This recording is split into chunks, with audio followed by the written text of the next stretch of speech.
सुप्रभात बच्चों। आज एक बार फिर से मैं कक्षा 10 के पाठ यह दंतुरित मुस्कान कविता को लेकर आपके सामने उपस्थित हूँ। यह दंतुरित मुस्कान कविता नागार्जुन कवि के द्वारा रचित है और नागार्जुन छायावादोत्तर युग के कवि हैं।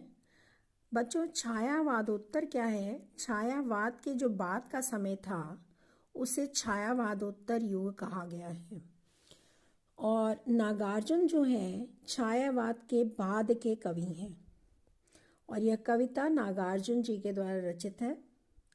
कवि का ज़्यादा परिचय ना देते हुए मैं सीधे कविता पर आ रही हूँ। यह दंतुरित मुस्कान, जैसे नाम से ही स्पष्ट होता है कि दंतुरित मीन्स दांत और दंतुरित मीन्स छोटे छोटे दांत। कैसे दांत? छोटे छोटे दांत। और जब छोटे छोटे दांतों के साथ कोई बच्चा मुस्कुराता है तो वो कैसा लगता है उसका वर्णन और वह किस प्रकार दूसरों को प्रभावित करता है उसका वर्णन कवि ने यहाँ पर किया है। यह दंतुरित मुस्कान जो कविता है, कवि नागार्जुन ने इसमें बच्चे की दुधमुही मुस्कान को का सुंदर वर्णन किया है। दुधमुही मीन्स बच्चा जब बहुत छोटा होता है, 6 महीने का, 8 महीने का, तो उस समय जो उसके मुस्कान होती है, क्योंकि उसके मुंह में दांत 1 या 2 दांत ही आते हैं उस समय तक, और उस समय जब वो हंसता है तो उसके वो दांत जो हैं सामने दिखाई पड़ते हैं और उस समय जो उसकी मुस्कान होती है बहुत ही मनोहारी होती है, व्यक्ति का मन हर लेने वाली होती है और उसका वर्णन यहाँ पर कवि ने किया है। उसकी सुंदरता इतनी सुंदर होती है उस समय उस मुस्कान की कि वह किसी भी निर्जीव चीज़ में भी जान डाल सकती है, ऐसा कवि का कहना है। तो पहला हम लोग पहले 4-5 पंक्तियाँ जो हैं उसे लेते हैं। यह दंतुरित मुस्कान मृतक में भी डाल देगी जान, धूल धूसर तुम्हारी यह गात, छोड़कर तालाब मेरी झोपड़ी में खिल रहे जलजात, परस पाकर तुम्हारा ही प्राण, पिघल कर जब बन गया होगा कठिन पाषाण।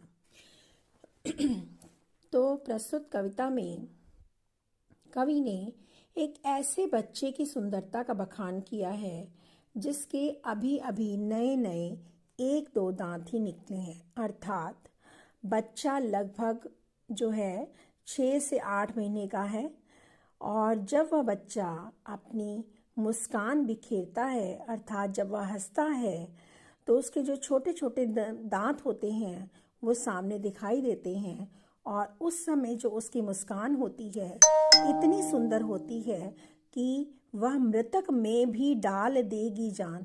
कि वह मृतक मीन्स मृत्य आदमी में, जो मुर्दा है उसके अंदर भी, उसके शरीर में भी जान डाल सकती है, इतनी सुंदर उसकी मुस्कान होती है। धूल धूसर तुम्हारी ये गात, गात मीन्स शरीर, धूल धूसर मीन्स धूल से लथपथ, धूल से सने हुए। तो धूल से सना हुआ जो बच्चे का शरीर है, बच्चा खेलता है ज़मीन पर या धूल में तो उसका शरीर जो है, गात जो है, धूल से सन जाता है, धूल से लथपथ हो जाता है। उस समय भी बच्चा ऐसा सुंदर प्रतीत होता है जैसे लगता है छोड़कर तालाब मेरी झोपड़ी में खिल रहे जलजात। ऐसा लगता है कि कोई तालाब में जो कमल का फूल खिलता है, जलजात, जलजात मीन्स कमल का फूल, कमल, जिस प्रकार से जो तालाब के अंदर कमल का फूल होता है वो कितना सुंदर प्रतीत होता है, उसी तरह से कवि ये कहता है कि ऐसा लगता है कि तालाब के जो कमल है वह तालाब को छोड़ करके मेरी झोपड़ी में खिल गए हूँ। किसके लिए कह रहा है? ये बच्चे के लिए कह रहा है कि बच्चा धूल से धूसर, धूल से सना हुआ इतना सुंदर प्रतीत होता है मानो कि कोई जो कमल है वह तालाब को छोड़कर मेरी झोपड़ी में खिल गया हो। ये उदाहरण दिया है कवि ने। परस पाकर तुम्हारा ही प्राण, परस मीन्स होता है स्पर्श।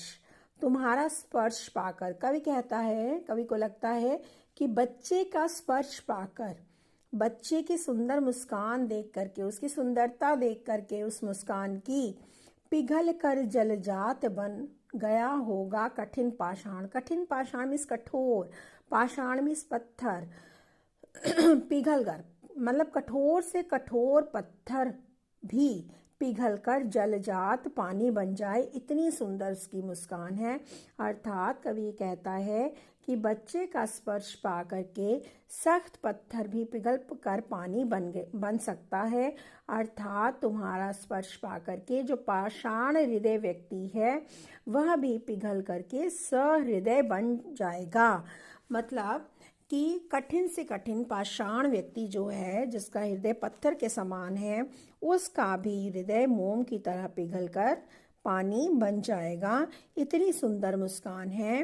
कवि ने ऐसा बताया है बच्चे की मुस्कान को देखकर। ठीक है,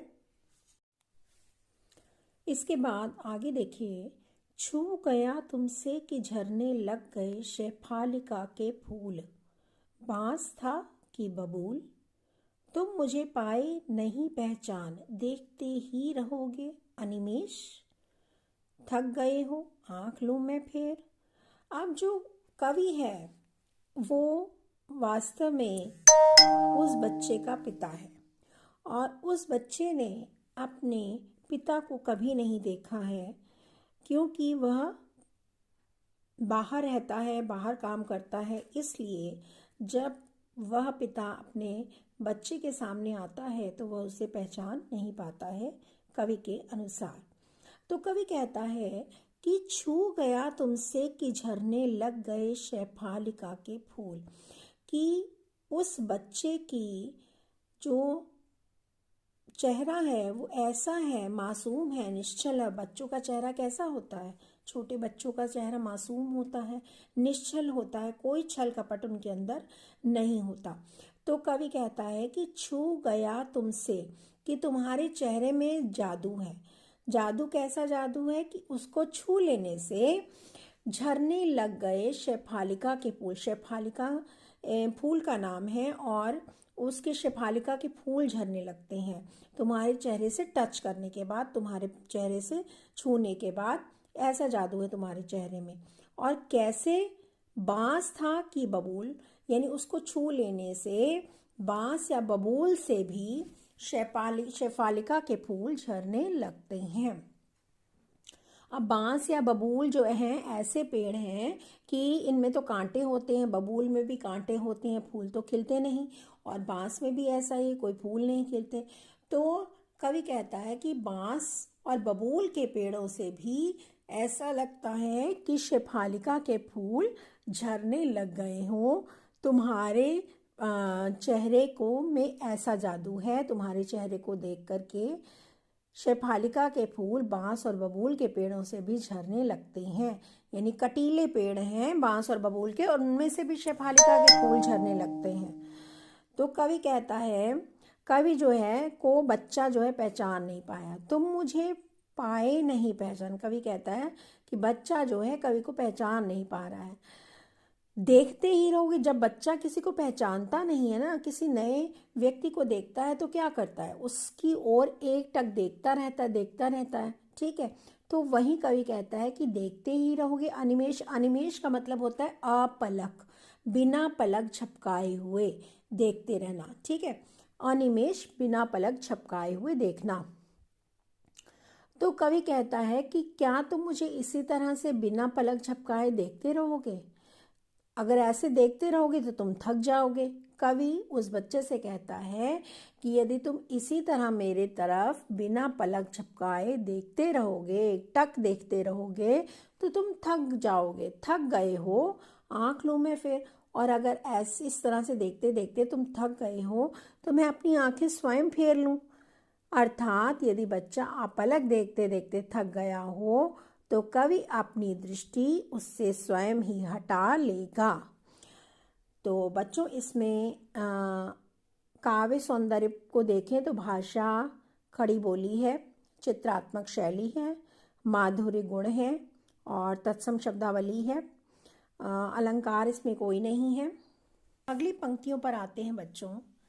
क्या हुआ यदि हो सके परिचित न पहली बार, यदि तुम्हारी माँ न माध्यम बनी होती आज, मैं न सकता देख मैं न पाता जान, धन्य तुम माँ भी तुम्हारी धन्य, चिर प्रवासी मैं इतर मैं अन्य। इस अतिथि से प्रिय तुम्हारा क्या रहा संपर्क।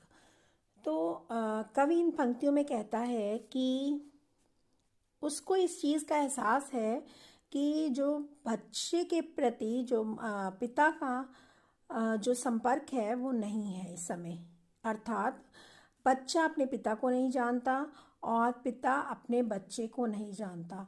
केवल माँ ही उस समय ऐसा माध्यम है जो पिता और बच्चे का मिलाप करवाती है, जो संपर्क करवाती है पिता का बच्चे के साथ। तो माँ एक माध्यम है, ऐसा इन पंक्तियों में कवि ने बताया है। तो कवि कहता है कि इस बात का मुझे एहसास है कि बच्चे से पहले उसकी जान पहचान नहीं हो पाई। क्या हुआ यदि हो सके परिचित न पहली बार, यानी पहली बार परिचय हुआ है उसका बच्चे के साथ। पहले कवि अर्थात पिता बच्चे को नहीं जानता था, उसकी बच्चे से कोई जान पहचान नहीं थी। यदि तुम्हारी माँ न माध्यम बनी होती आज, लेकिन इस बात के लिए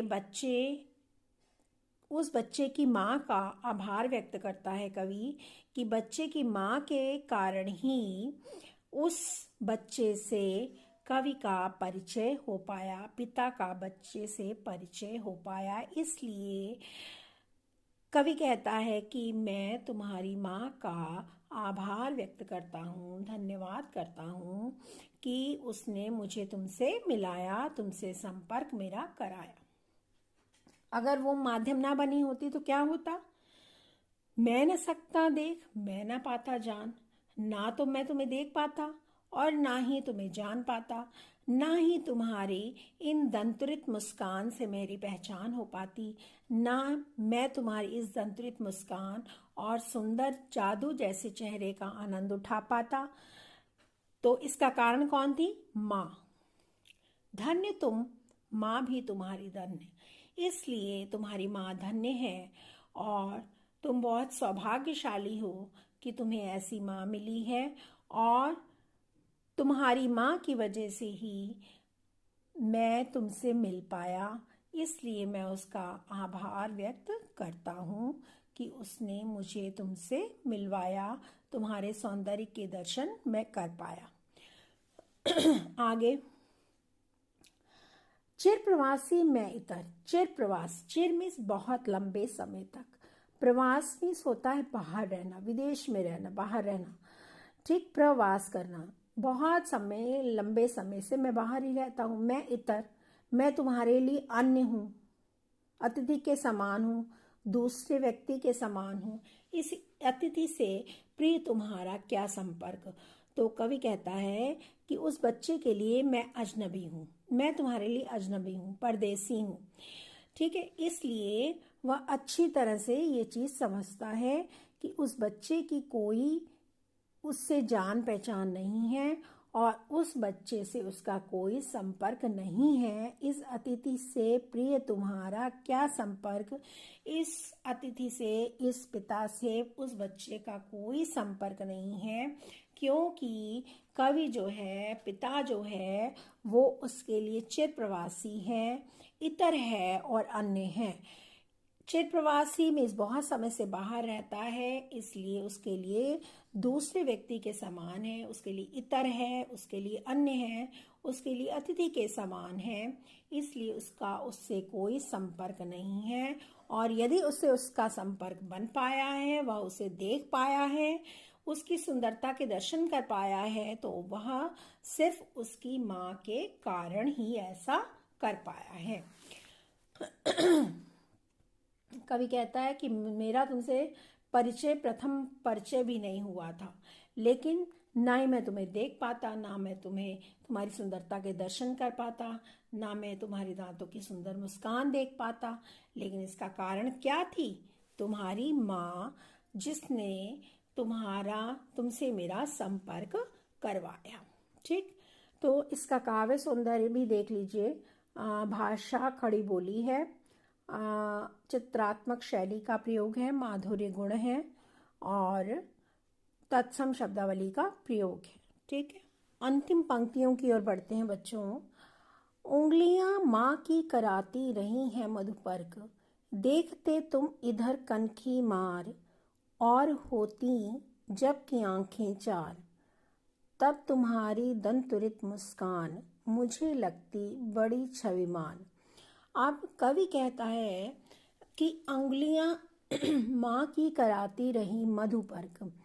बच्चा जो होता है, 6-8 महीने का बच्चा जो होता है, वो क्या करता है, अपनी माँ की उंगलियों को पकड़ता है और उसे चूसता रहता है। तो ऐसा लगता है कि उन उंगलियों में से कोई रस निकल रहा है। उसे कवि ने कहा है कि मधुपर्क। मधुपर्क, मधु का मतलब होता है शहद। ठीक, मधुपर्क, यहाँ पर मधुपर्क का मतलब है पंचामृत, जो 5 चीज़ों से मिलकर बना होता है। पंचामृत सब बच्चों को पता है ना, पंचामृत क्या होता है।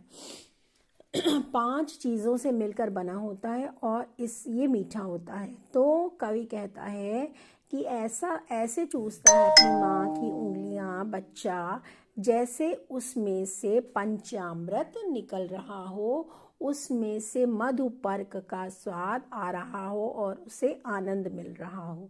किसका आनंद मिल रहा हो? पंचामृत का। इसलिए वो ऐसे अपनी माँ की उंगलियां पकड़कर चूसता है। ऐसा लगता है कवि को कि उसकी माँ उसे अमृत का पान की करा रही है। देखते तुम इधर कनखी मार, इसी बीच तुम क्या करते हो? कनखी मार करके, कनखियों से अर्थात टेढ़ी आंखों से मुझे कनखी मार के, कनखियों से मुझे देखते हो, तिरछी निगाहों से मुझे देखते हो। अर्थात कवि को देखता है, अपने पिता को देखता है। देखते तुम इधर कनखी मार, और होती जब की आंखें चार, और जब मेरी और तुम्हारी आंखें मिलती हैं, एक दूसरे से मिल जाती हैं, तो क्या करते तुम? तो तुम मुस्कुरा देते हो। तो बच्चा मुस्कुरा देता है। यह तुम्हारी दंत्रित मुस्कान, और उस समय जब तुम मुस्कुराते हो, उस समय तुम्हारे मुख की जो मुस्कान होती है, तुम्हारे मुख की जो दंत्रित मुस्कान के दर्शन होते हैं मुझे लगती बड़ी ही छविमान। वह मुझे बहुत ही मन मोह लेने वाली प्रतीत होती है। अर्थात तुम्हारे मुख की मुस्कान उस समय देख करके, उस समय जो तुम्हारे मुख की छवि होती है, मुझे बहुत अच्छी लगती है और उसे देखकर मेरा हृदय गदगद हो जाता है। तो कवि कहता है कि जब बच्चा, फिर से देख लें एक बार, कि जब बच्चा अपनी माँ की उंगलियों को चूसता है तो ऐसा लगता है कि उसे देख करके कि उन उंगलियों से कोई रस निकल रहा है, पंचामृत निकल रहा है, और माँ जो है अपने बच्चे को अमृत पान करा रही है। और इसी बीच बच्चा क्या करता है? तिरछी निगाहों से अपने पिता को देखता है, और उसके पिता से उसकी आंखें चार होती हैं, अर्थात दोनों की आंखें मिलती हैं। तो पिता कहता है, कवि कहता है कि उस समय तुम मुस्कुराने लगते हो, और तुम्हारी उस समय जो दंत्रित मुस्कान होती है, जो मुस्कुराते हुए जो छोटे छोटे दांत दिखाई देते हैं, उस समय जो तुम्हारी मुख की छवि होती है, वो मुझे बहुत ही सुंदर प्रतीत होती है, छविमान प्रतीत होती है, अर्थात मनोहारी प्रतीत होती है, और उससे मेरा हृदय प्रसन्नता से भर जाता है। तो बच्चों, यहाँ पर जो है वात्सल्य रस उभर कर आ रहा है। ठीक है, काव्य सौंदर्य जब हम लिखेंगे तो यहाँ पर जो है वात्सल्य रस वहाँ होता है जब माता या पिता का बच्चे के साथ प्रेम दिखाया जाता है। ठीक, तो वहाँ पर वात्सल्य रस होता है। यहाँ पर पिता का बच्चे के साथ प्रेम जो दिखाया जा रहा है, उससे यहाँ पर वात्सल्य रस प्रकट हो रहा है। भाषा वही है, खड़ी बोली है, चित्रात्मक शैली है। तब तुम्हारी दंत्रित मुस्कान। अब यहाँ पर तब तुम्हारी में त वर्ण की आवृत्ति के कारण अनुप्रास अलंकार है, माधुर्य गुण है, और तत्सम शब्दावली का प्रयोग है। ठीक है, और यहीं पर बच्चों ये जो कविता है ये समाप्त हो जाती है। अगली कविता के साथ मैं आपसे फिर मिलूँगी। उम्मीद है आपको ये कविता अच्छे से समझ में आ गई होगी और आप अपने जो कमेंट्स में आप मुझे लिख कर बताएं कि आपको एक्सप्लेनेशन कैसी लगी और कुछ आपकी रिक्वायरमेंट है और कुछ आप समझना चाहते हैं तो उससे भी लिख कर बताएं। इसी के साथ मैं आपसे विदा लेती हूँ। अगली कविता के साथ मैं आपके साथ फिर उपस्थित होंगी। धन्यवाद।